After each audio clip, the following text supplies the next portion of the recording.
والصلاة والسلام علی سید الانبیاء والمرسلین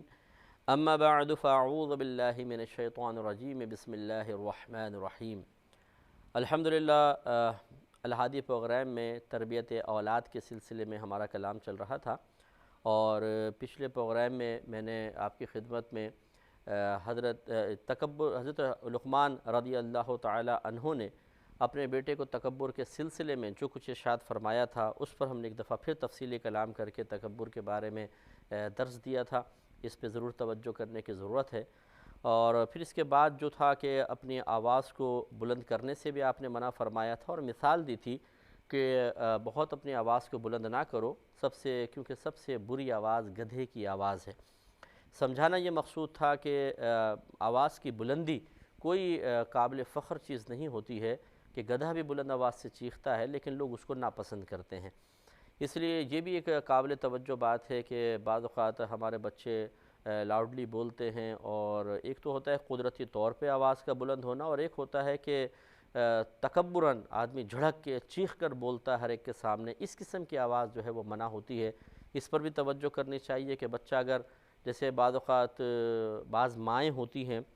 جب بچوں کو سمجھاتی ہیں تو بچے جھنجھلا کر چیخ کے جواب دیتے ہیں۔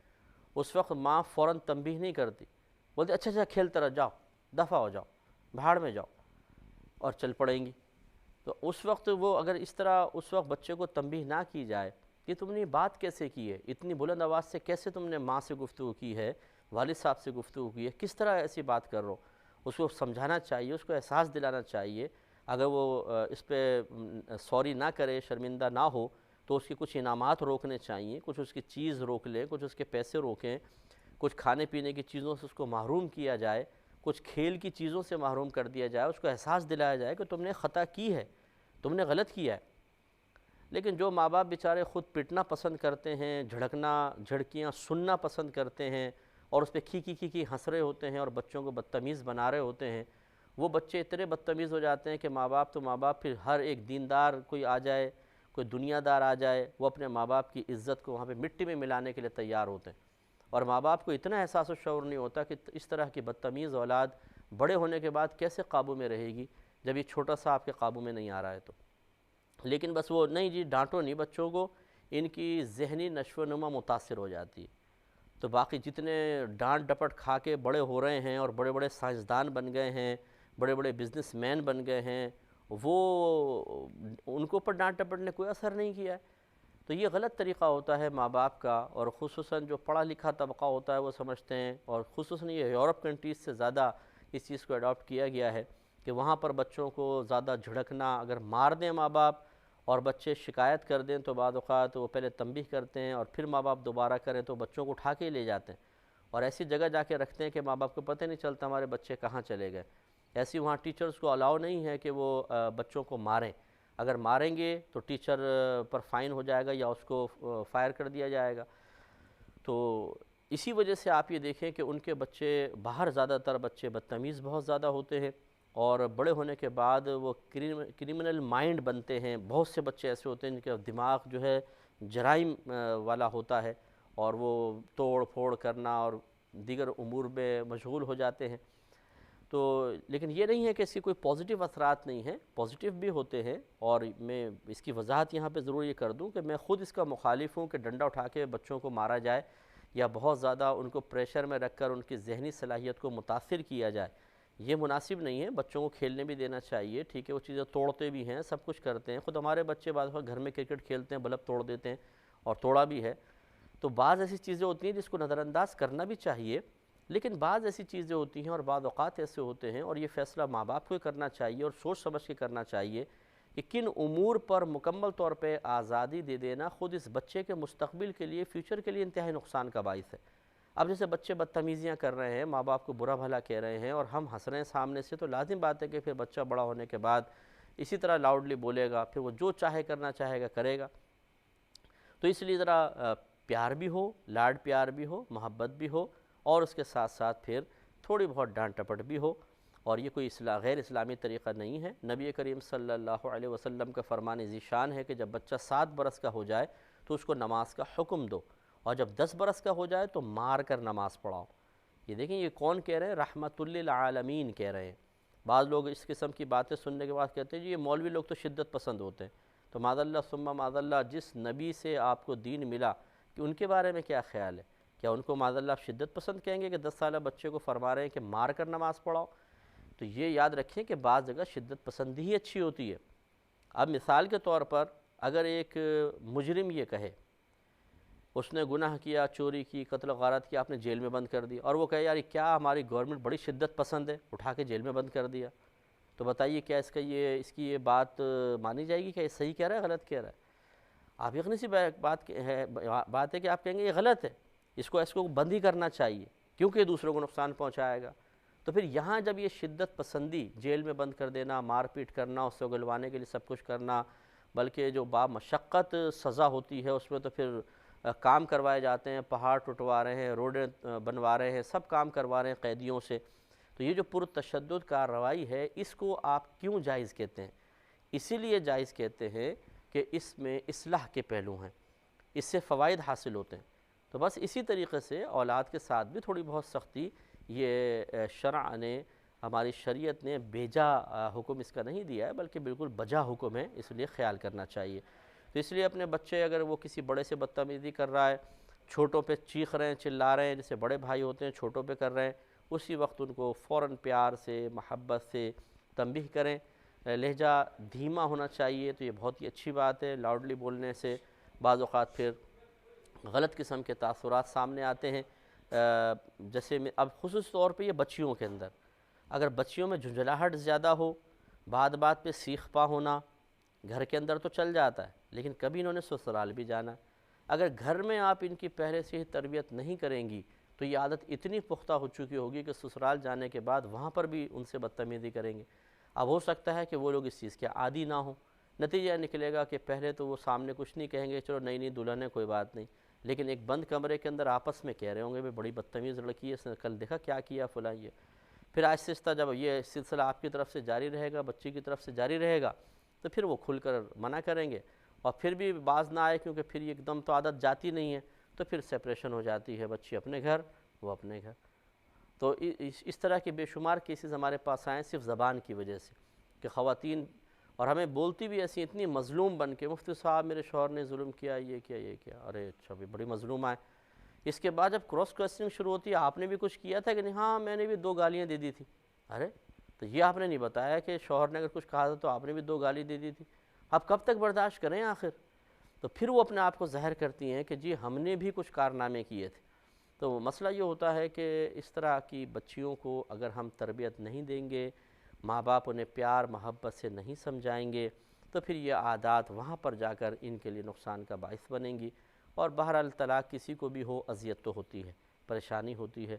صدمہ ہوتا ہے، گھر کا ماحول خراب ہوتا ہے. اس کے لیے شروع سے پھر تربیت کا اہتمام ہونا چاہیے. اللہ تعالیٰ عمل کی توفیق عطا فرمائے. اب جو ایک قرآن عظیم میں ایک بات ذکر کی گئی ہے سورۃ الکہف میں آیت نمبر 82 میں، اس کا سمجھ لیں موضوع یہ ہے کہ ماں باپ کو چاہیے کہ اپنی اولاد کی اچھی تربیت کے سلسلے میں نہ صرف ان کو نصیحت کریں بلکہ عمل بھی اچھا رکھیں. 2 چیزیں ہیں، دیکھیں ہم نے آپ کو پہلے بھی کہا تھا، قول اور فعل.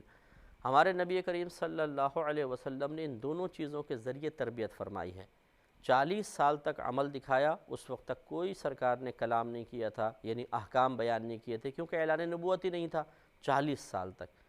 40 سال کے بعد پھر بقیہ 23 سالہ زندگی میں بھی عملی زندگی ہی چلتی رہی ہے، لیکن پھر قول بھی شامل ہو گیا،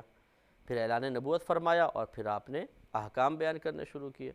بلکہ اگر آپ تھوڑا سا غور کریں تو 13 سالہ مکی زندگی میں بہت کم احکام آئے،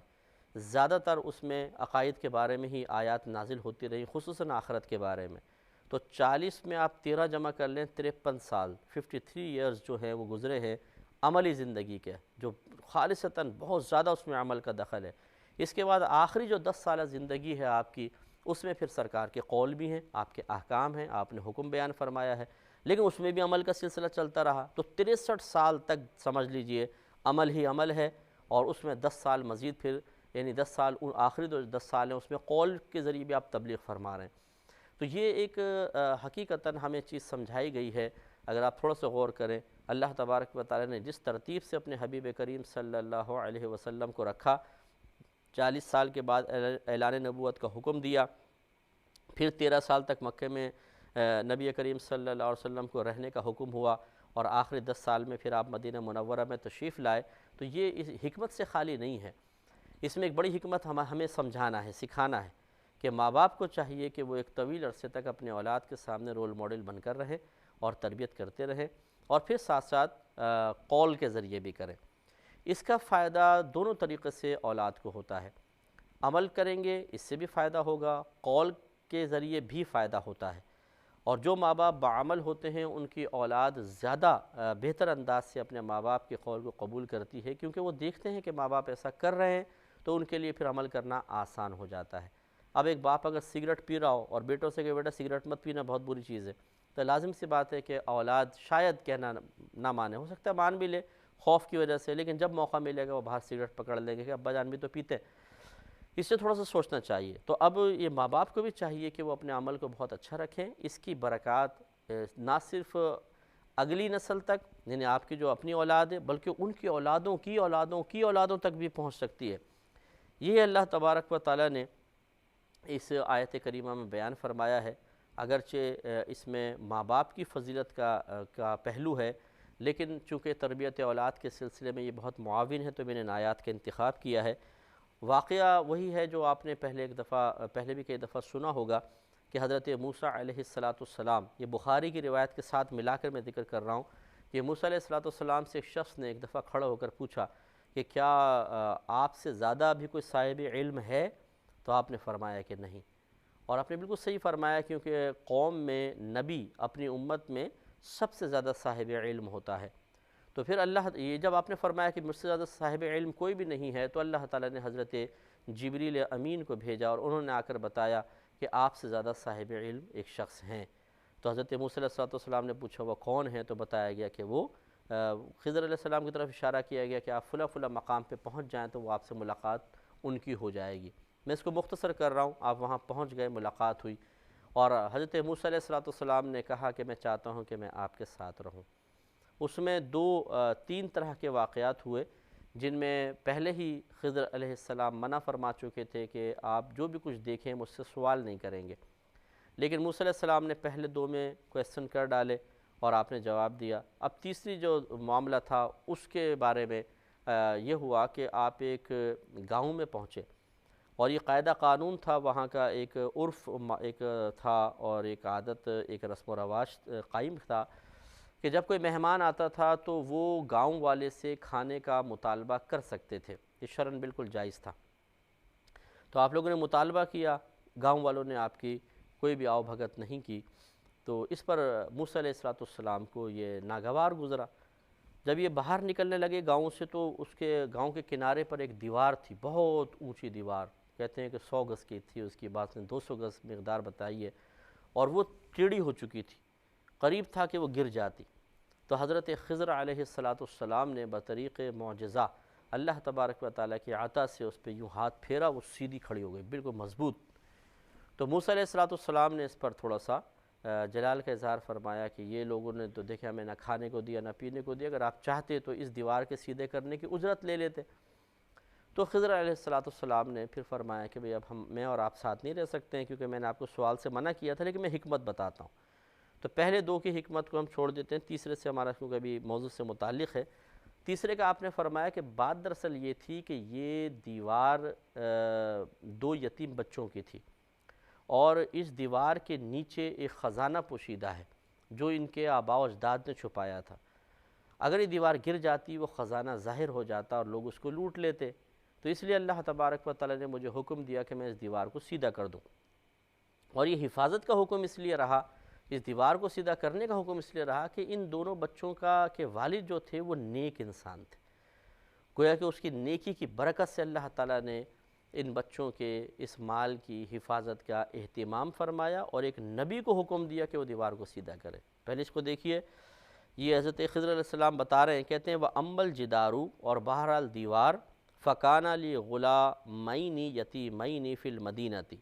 تو یہ 2 یتیم بچوں، شہر میں موجود 2 یتیم بچوں کی تھی۔ وَكَانَ تَحْتَهُ كَنْزٌ لَهُمَا، اور اس دیوار کے نیچے ان بچوں کا ایک خزانہ تھا۔ وکانہ ابوہما صالحا، اور ان بچوں کا باپ نیک آدمی تھا۔ فَأَرَادَ رَبُّكَ، تو آپ کے رب نے ارادہ فرمایا، أَن يَبْلُغَا أَشُدَّهُمَا، کہ یہ دونوں بچے بلوغت تک پہنچ جائیں، وَيَسْتَخْرِجَا كَنزَهُمَا، اور پھر یہ اپنا خزانہ خود دونوں نکال لیں۔ رحمۃ من ربک، یہ جو کچھ معاملہ ہوا یہ آپ کے رب کی طرف سے ایک رحمت کے طور پر تھا۔ وما فعلتہ عن امری، اور جو کچھ میں نے کیا ہے وہ میں نے اللہ تعالیٰ کے، یعنی جو کچھ میں نے کیا ہے وہ اپنے حکم سے نہیں کیا، وہ اپنی طرف سے نہیں کیا، بلکہ اللہ تبارک و تعالیٰ کے حکم سے کیا ہے۔ تو اب دیکھیے یہاں پر یہ اب اس میں مفسرین کیا بیان کر رہے ہیں۔ مفسرین یہ کہتے ہیں کہ یہ جو ہے وکانہ ابوہما صالحا، اور ان بچوں کا باپ نیک آدمی تھا، کہتے ہیں کہ ان بچوں کا 7ویں نسل میں ایک دادا تھا، یعنی باپ پھر دادا پھر اس کا باپ اس کا باپ اس کا باپ اس کا باپ، 7ویں درجے پہ جا کر ایک شخص تھا جو بہت نیک پرہیزگار تھا، اور اس کی نیکی اور پرہیزگاری کی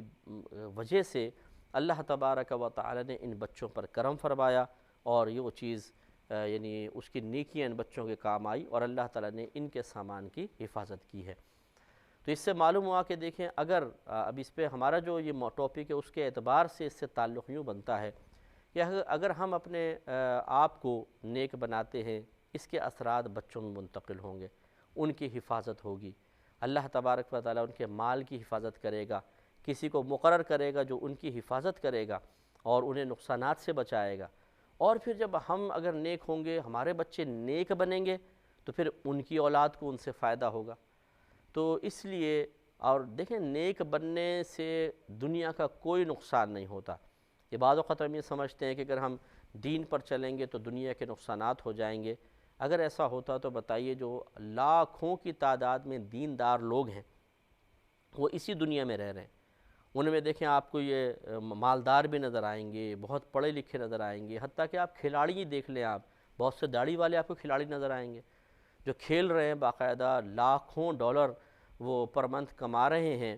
اور داڑھی کے ساتھ ہی کر رہے ہیں سب کچھ۔